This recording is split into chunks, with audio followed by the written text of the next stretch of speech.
তোমরা আল্লাহর কোন কোন নিয়ামত করবে অস্বীকার।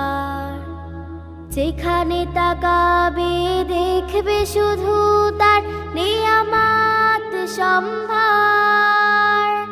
তোমরা আল্লাহর কোন কোন নিয়ামত করবে অস্বীকার।